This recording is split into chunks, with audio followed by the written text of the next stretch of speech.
Tonight on Randy's Old Time Radio Shows, we open the expense account of the man with the action-packed expense account, yours truly, Johnny Dollar. First airing in 1949, this show followed insurance investigator Johnny Dollar, who always seemed to find danger in every case. What set it apart was its clever use of itemized expenses to tell the story. And in the 1950s, the show switched to a 5-part weeknight serial, drawing listeners in night after night. So settle in and check those receipts, because every clue and every dollar counts. The only reason I took this case on a savage island off the coast of New Guinea was that I'd been having a bout with a bottle of Old Fairy Godmother, and I was hoping to run into a native who would shrink my head.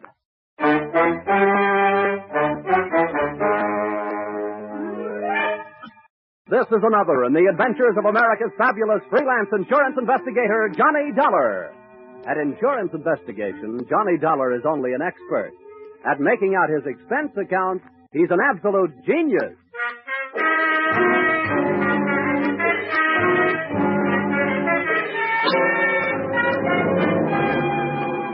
Expense account submitted by Special Investigator Johnny Dollar to Seven Seas Maritime Underwriters Association, Hartford, Connecticut. Attention, Enos McCardle, General Manager. Following is an accounting of my expenditures during my assignment on the island of Tinyutan. Or, south of the equator, things can get hot in more ways than one. Or, Mother, call my draft board. I'm leaving the country again. Expense account, item 1. $830.81. And 3.5 shillings. Airfare, Hartford, Connecticut, to Port Moresby, territory of Papua, island of New Guinea. It's a long trip, brother. By the time I got there, I felt that my spine could use a new seating arrangement. Expense account item 2, $36.80. New outfit consisting of bush jacket, linen shorts, and a pith helmet. Item 3, 2 bits. The street beggar regarding location of building in which was situated the Port Moresby branch of the Seven Seas Maritime Underwriters Association. Oh, him, long house, him belong what fella? Little way, big bit, money. You cut to the street alongside, hurry. You hear Joyce, big fella buckets, you fight him cry. Him long house belong from there, no? No. Thanks a lot. I'll go look it up in a telephone book. Oh.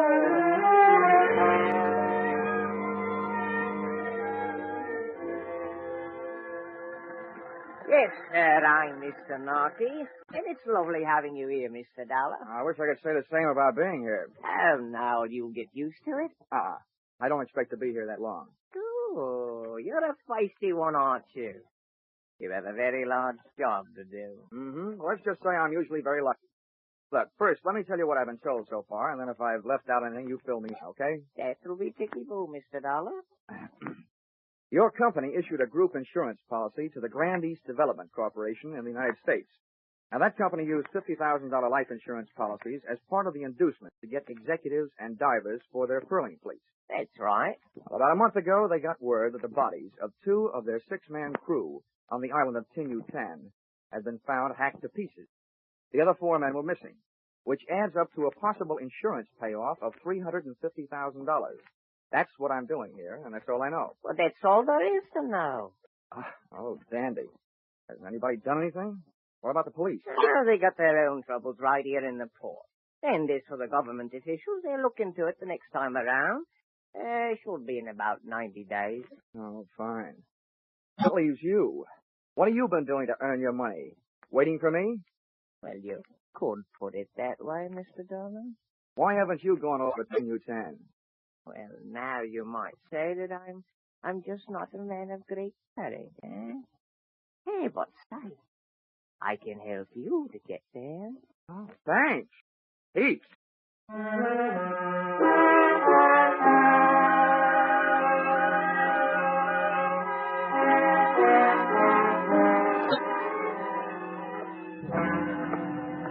Hey, ahoy there, aboard the Kittiwake. Yes?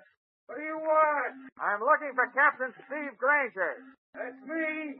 Come on aboard.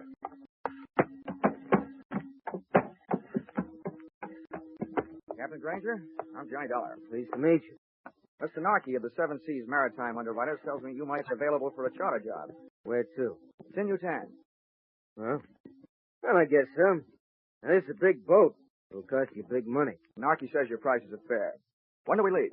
Tide'll be ready by 5. I can't be 2. Good. I'll go get my toothbrush. Good. And since you're going to 10U10, you might also bring one other thing. A 45.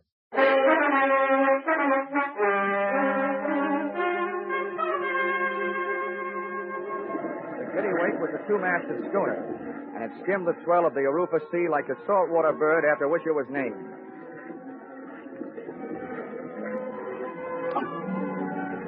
I guess I'm like most guys. When I'm standing on my sea legs, I suddenly feel like a giant, standing alone against the world. Romance is no longer a sleazy blonde in a tinny bar. All of a sudden, it's all stars and sky, horizon. When the wind and the water start to sing their song to me, any bad in me decides to reform. I was standing on top of the deckhouse like Captain Horatio Hornblower, with my legs spread and my outstretched hands gripping a pair of backstays, or at least that's what I think they were.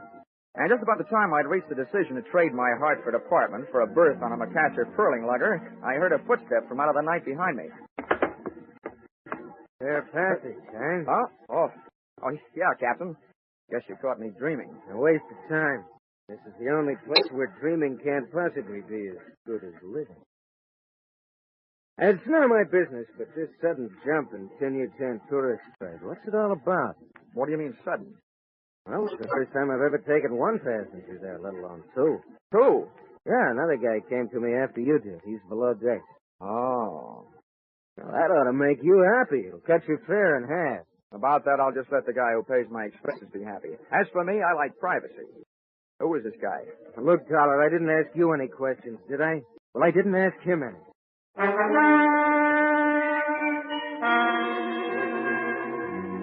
In my racket, coincidence is just another name for trouble. I wanted to get a look at and trade some words with my suddenly acquired fellow passenger, but he wasn't having any. He stuck to his cabin, claiming seasickness. However, from the native galley boy, I learned that he was eating like a horse, which in my book was a new way of being sick. I borrowed a copy of Western Story magazine from the skipper, crawled into my bunk, and let the Kittiwake rock me to sleep.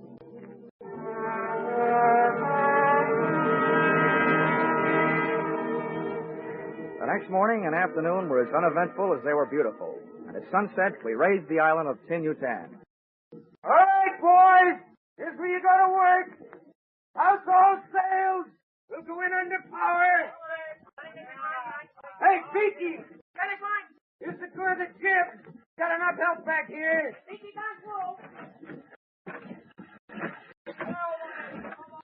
Hey, flake that line. Don't leave it just lying in a big heap. All right, start the engine.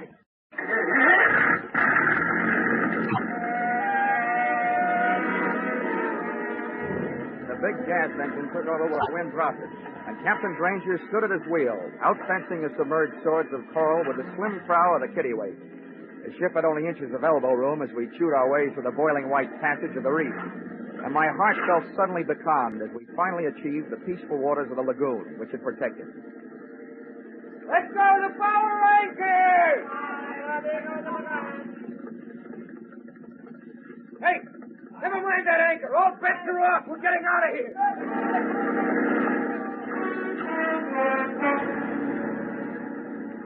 Captain Steve Granger looked like a hard man to scare, but what I saw up ahead on the beach would scare a hard man. The broken body of a shipwrecked furling lugger, and hanging from its foremast, the elongated body of a native who had been strangled out one paradise and into another. Granger spun the wheel to starboard, and the Kittiwake started a retreat. But it wasn't that easy. Cut your bow, Granger, and straighten out your rudder. We're staying here. Finally getting a chance to meet my fellow passenger. I couldn't very well shake hands with him, though, because he had a gun in each one of them. What the devil's your game, Chime? I said cut your power. Got it! Keep that crew of Kanakas up forward. If you don't, we could use a few less natives around here. Hey, by the clock, it's time. Use English! I want to know what you're telling them. You, Dollar, get back there by the wheel. Keep Your boys back there, Granger, I warned you. All right, you think I won't call your bluff? Oh, God. No, I'm native, you ugly pig. You can't stop the other two, I can. Now, maybe you'll tell me what you were saying to. I told them there was a crazy man aboard and to go over the side. They decided to protect me. They didn't make it. Now lay this rowboat in close to the beach and drop your hook. We're staying.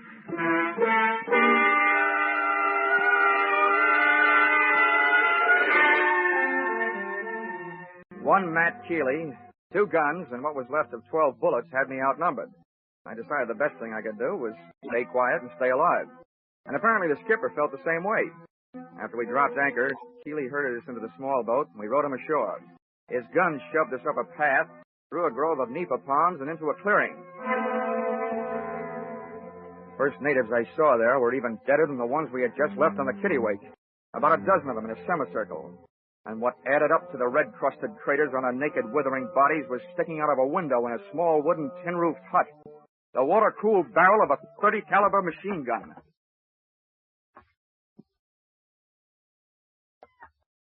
South Sea Island magic, huh? Oh, I heard you were a wise guy. That can be changed. Now, come on, inside, both of you.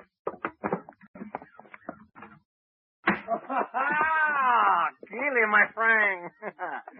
Why, you're shooting over the water. What's the matter? Big trouble you have getting here? Huh? Yeah, no, Porte's little one. Big blonde guy's a skipper. We got his boat, and it's a good one. This other one, insurance investigator. Oh, see. Yeah, Portez, I'm your new nursemaid. The insurance company sent me out here to look you up and take care of you. I hope I get around to it. My way. Hey, Keeley, what did you say you got my boat? Yeah, don't worry, big boy. We're going to pay you for it. Might even go as high as $500. Oh, that's great. It's only worth $50,000. Oh, having 500 alive is better than 50,000 dead, my friend. What's your pitch? Yeah, simple. We want off this island. Got a long way to go. Cortez, me, the native here. He's in the next room. We may have to stay at sea for a couple of months. Not on my ship. Use your head, you won't get hurt. Hey, you woman. Get back in there. No, I didn't. Really, put her away. Keep her out of here.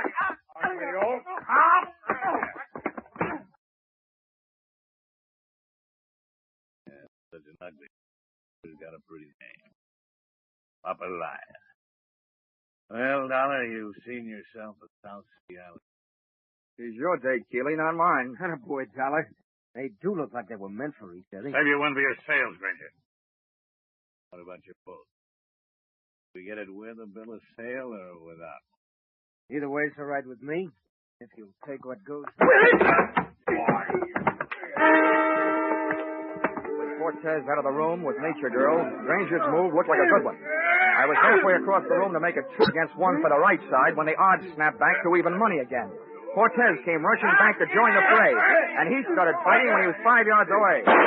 Just about then, Nature Girl came charging out of her quarters, swinging a chair over her head. I'd just gotten in position to shoot a right hand at Keeley's chin when another shot from Cortez's gun put me strictly on my own.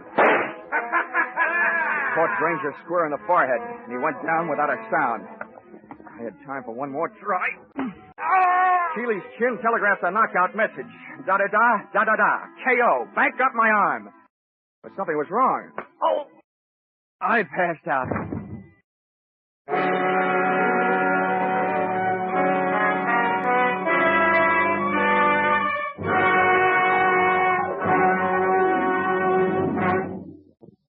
In just a moment, we'll return to the second act of Johnny Dollar. But first, 50,000 or more, always in the jackpot on Sing It Again. Music by Gene Autry and Vaughn Monroe. Music and thrills with Gangbusters, Philip Marlowe, Johnny Dollar, and Danny Clover, the Broadway Cop. That's the one-way ticket to top fun on most of these CBS stations every Saturday night. This fall, when you hear them all on CBS, Saturday night, Summer's top music, top adventure, and a chance at radio's top prize. Now, with our star, Charles Russell, we return to the second act of yours truly, Johnny Dollar.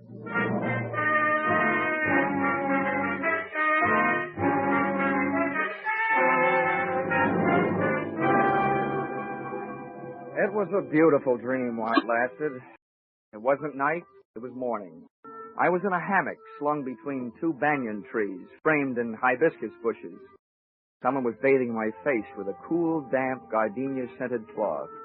A tame parrot was feeding me toasted pumpkin seeds. As a smooth-skinned, soft-skinned, cafe au lait-skinned, half-caste, and all-woman-type girl gazed into my eyes and cooed softly in my ear. This doll would make Dorothy Lamour look like an Irish washerwoman, and the boots she was wearing a shorts on. Oh, poor man.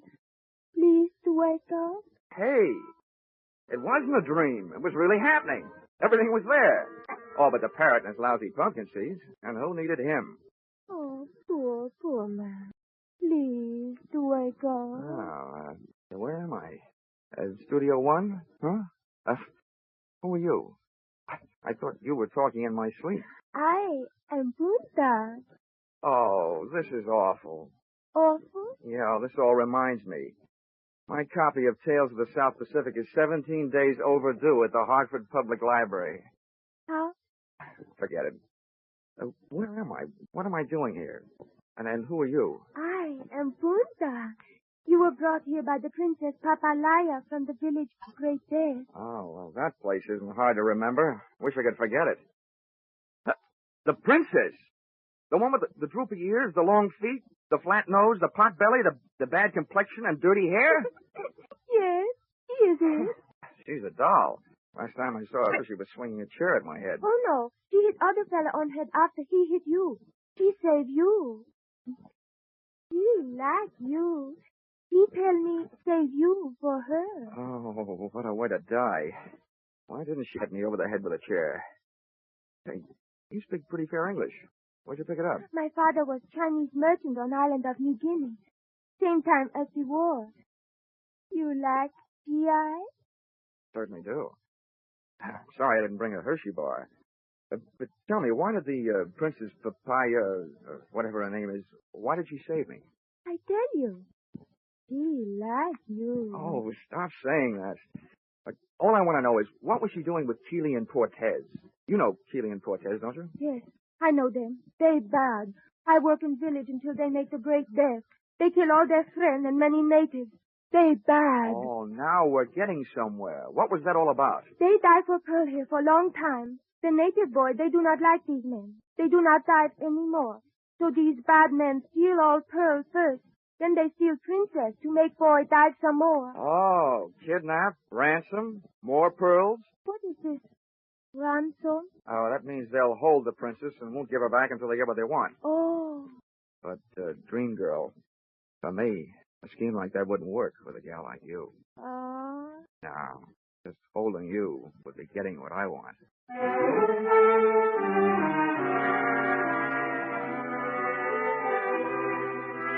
Only one thing wrong.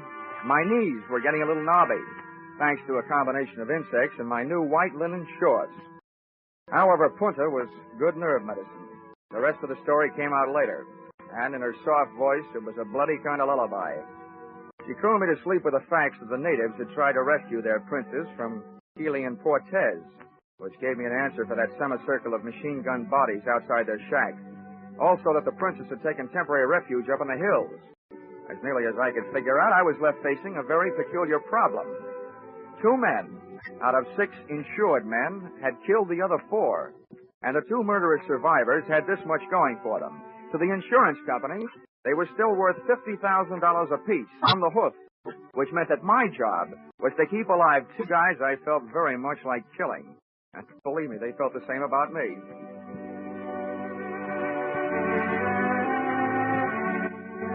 And with these beautiful, happy, restful thoughts, I left the call for darkness and went back to sleep. And who do you think I wound up with in my dreams? That hokey old parrot and his lousy pumpkin seed. Johnny, it's time to get up. What? Oh. Hurry from your sleep, Johnny. There is no trouble. Hey, somebody's getting strafed. What's going on? They are killing again with their machine gun. My people trying to fight them off the island, but they are being killed. Now you must go and lead my people. Help them kill those bad men. This you won't understand, gorgeous, but my job is to stop your people and save Keeley and Cortez. Johnny, you say that now? You are one of them. No, I'm not one of them. I told you wouldn't understand. There's something I don't understand. Why don't they leave? They've got what they want. Why don't they pick up their pearls and the schooner and the rotten hides and get out of here? Johnny, they do not have this one. Here, see? This one is for you. Black. Wow. You say for me? Where'd it come from? The princess come back some time ago. He tell me she took all their pearls. He tell me to tell you that this black pearl, not company pearl, this her own for you. She like you. Well, I like her, too. Just the way she is, up in the hills. Right now, I wish you looked like her. Johnny, you don't like the way I look like I am? I love the way you look like you are. Why you say that? Because if you did look like her, I think I'd have an idea that would stop those men. Yeah. Turn around. Yes, Johnny. Oh, this'll be the crime of the year, but maybe I can do it.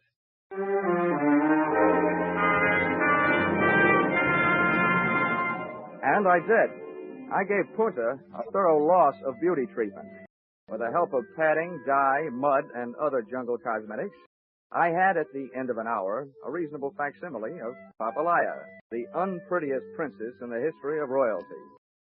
I briefed the suddenly uglified Punta on what she was to do and had her lead me most of the way back to the fortress shack in the clearing. She put a few words on the jungle grapevine, and by the time they reached the end, the native side of the battle, the home team, ceased activities.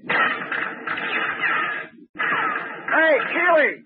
Cortez! Time! Cut! Hold it! There's nobody here to shoot at but me, and I want to talk.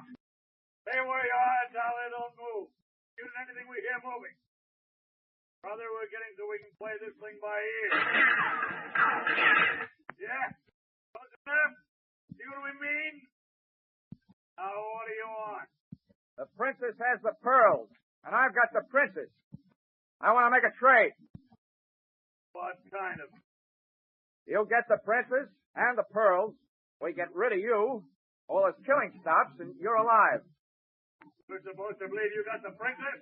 You don't have to, but here's something you can believe. You'll never get it this way. Sooner or later, you're going to run out of ammunition or food or water or everything at once. We still don't know you got the princess. And we ain't buying that big in any fool. We want to see her. You'll see her when you're out of that shack and on the boat. We ain't moving out of here in the dark. Nobody's asking you to. Take me until dawn to get the princess down out of the hills. When we decide to do business, how do we know we don't get swamped by those natives between here and the boat? I'll take care of that. You can depend on it. Remember, my job is to keep you two guys alive and save the company I'm working for $100,000. All right, we'll give you a chance. We're in the boat at dawn watching the shoreline, and this machine gun will be at the rail watching the shoreline with it. You send out the princess. Hello? You got a deal. And that ain't all you're going to get. I hope. I hit the beach 2 hours before dawn, with Punta ready to paddle me out to the kittiwake in a native canoe. I wanted to be there with all weapons handy when Keeley and Cortez stuck their heads up over the rail. But it seems they had thought of that, too. When we hit the sand, there they were, in the small boat, halfway out to the mooring. Oh, Johnny. There they are. They spoil everything. Stay out of sight, Punta. Yeah, they spoil everything, but not for long. Well, one thing for sure, I can't use the canoe. Tell me something. Are there sharks in this lagoon? Oh, no, not many. I hope traffic is light tonight. I've got a chance. Okay, Punta, you better stay here. I'm going a few hundred yards up the beach and swim for it. Oh, Johnny, be careful. Oh, baby doll. How so pretty. And you look so ugly.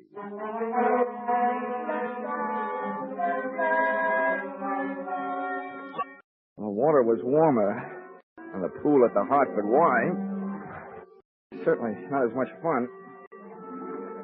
I spent most of the trip trying to keep from splashing and watching for shark rudders around me. That was good in a way. Helped forget that I don't swim very well.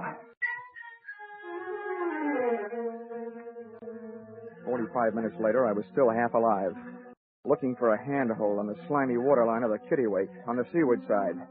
And there I stayed for the next hour and a quarter, listening to Keeley and Cortez on the other side of the boat, nursing their machine gun and waiting like I was for the dawn.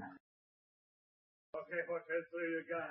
The canoe's pushing off from the shoreline. I say that. Put the glasses on. We don't cause no mistake.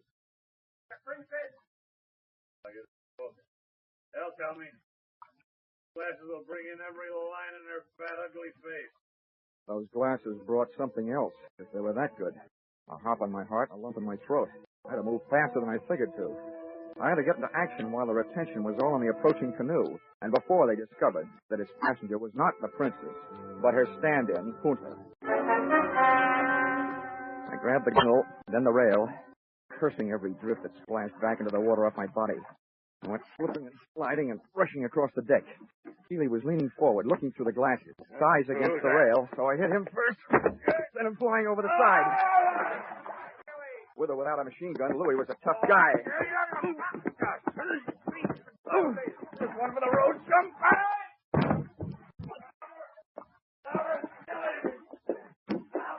I turned around to see what had to be done to take care of Keeley and saw that it was already being taken care of. By a canoe paddle in the hands of an irate dame. Puta! Don't kill him! I'll come alive! Puta, stop! Oh, no. It's still enemy of man I love. Huh? Who? Oh, no.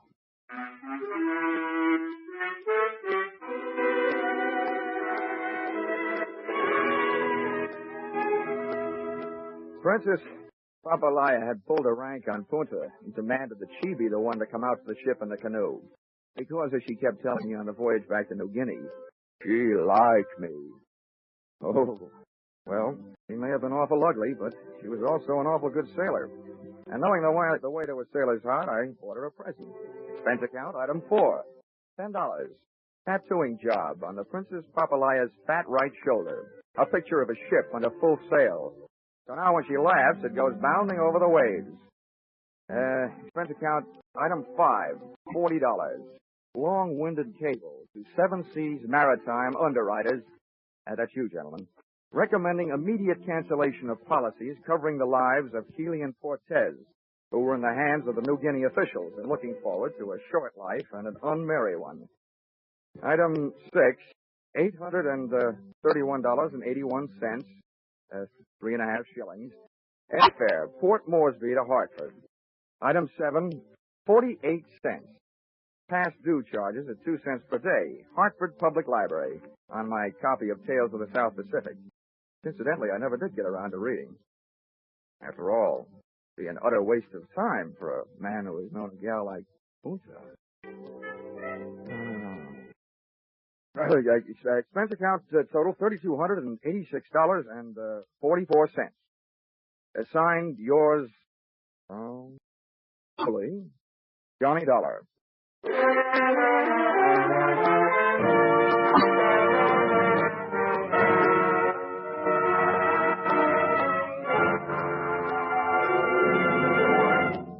Yours truly, Johnny Dollar, is produced and directed by Gordon T. Hughes and stars Charles Russell.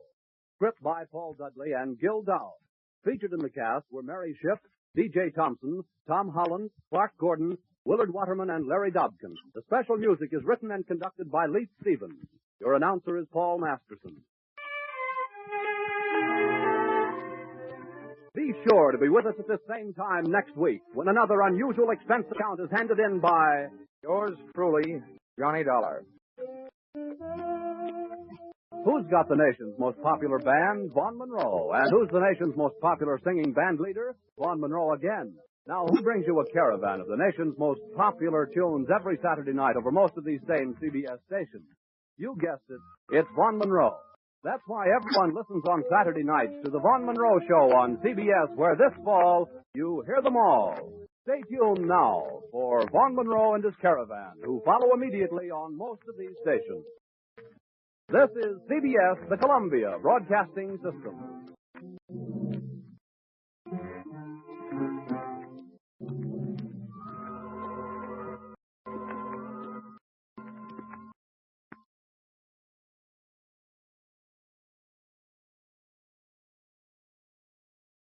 Well, folks, that's all for this episode here on Randy's Old Time Radio Shows. Now, bringing these golden oldies back to life takes no small amount of time and effort from our good friend Randy, cleaning up the audio, converting the files, and making sure each show has the best audio possible.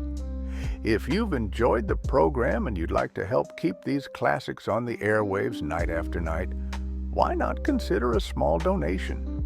Every penny goes straight to supporting Randy's work and helping this channel stay on the air. You'll find the links down in the description below. And for those of you kind souls who've already given, Randy tips his fedora to you.